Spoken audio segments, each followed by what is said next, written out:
He was an absolute supreme gentleman. You would never ever hear anybody ever say anything about George that was remotely negative, and he deserved every accolade he got. His contribution to the Beatles was immense.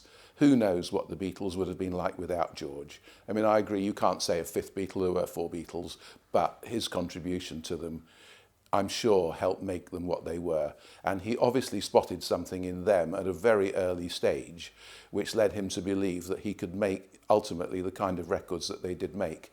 But George had a fantastic career before the Beatles as well.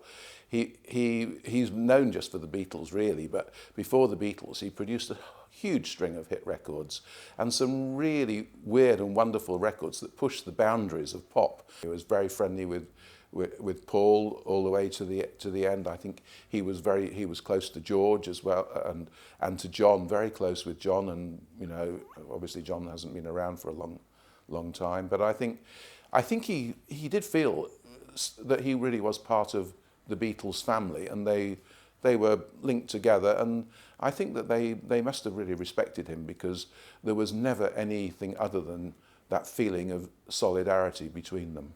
When George started, music was pretty basic, and now it's very, very elaborate. But George rode that wave where music developed from being flat to being so multi-dimensional, and he was, you know, instrumental in helping create that.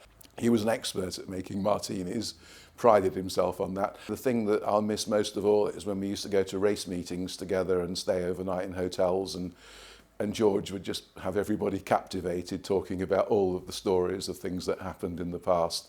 He was very modest. I mean, I don't think George ever felt that he was doing anything special.